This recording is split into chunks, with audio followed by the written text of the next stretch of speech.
Hey everybody, welcome to After Effects Tech Desk. Today I wanted to show how to set up this analog clock using an expression to connect the hour hand and second hand to the minute hand. It's pretty simple, it just takes a little bit of math, so let's jump right in. Okay, so you can see here I have a pretty simple clock made up.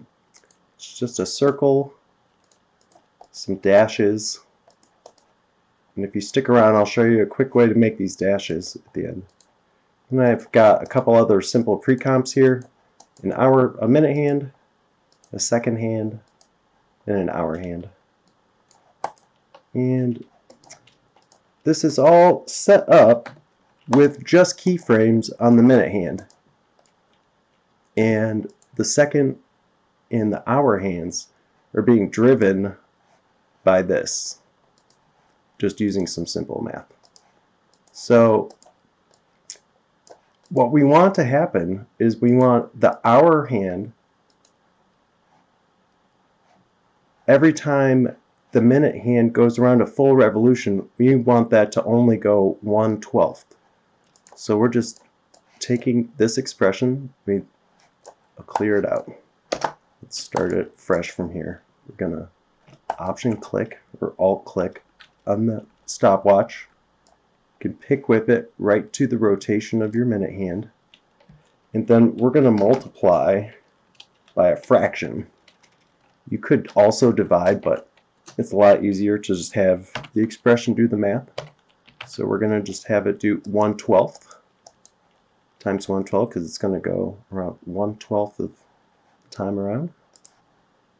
And you'll see that if we went all the way around, basically your rotation here, one full revolution is like 1 o'clock. So you can kind of look at it as the minute being the actual time.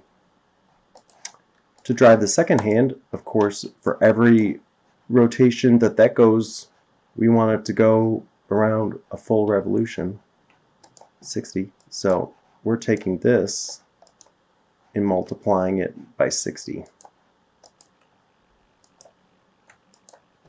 So same thing here. If we delete that, right now you can see nothing's happening with that. If we Option or Alt click that, pick whip it to the rotation of your minute,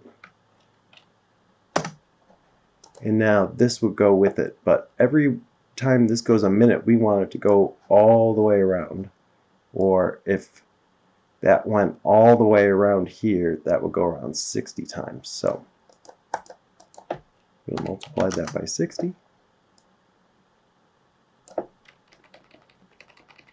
and you can see every minute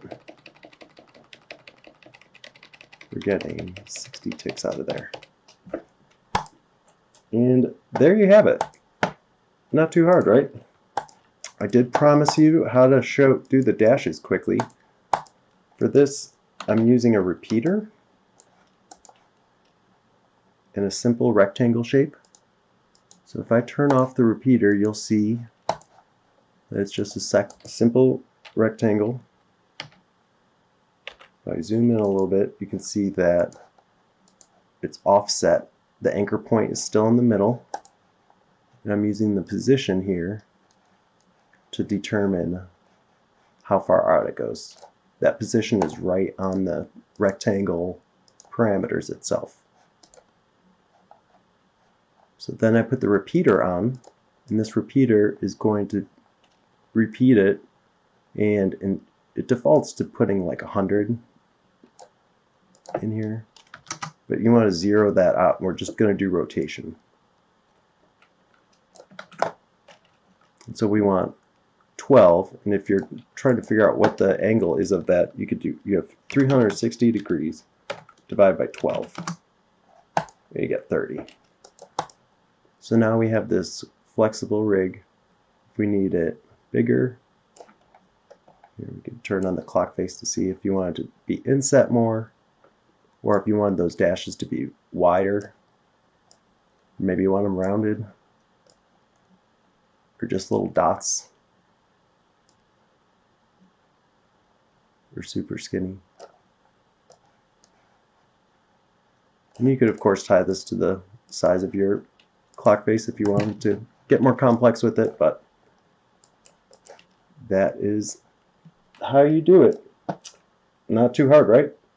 Still, if you have any questions, drop them in the comments and I'll try to help you get them answered. Or if you want to download the project files, head over to my Gumroad page where you can grab those for no cost at all. And of course, as always, if you found this useful, give me a like, and don't forget to subscribe and hit that bell icon. Thanks, and see you next time.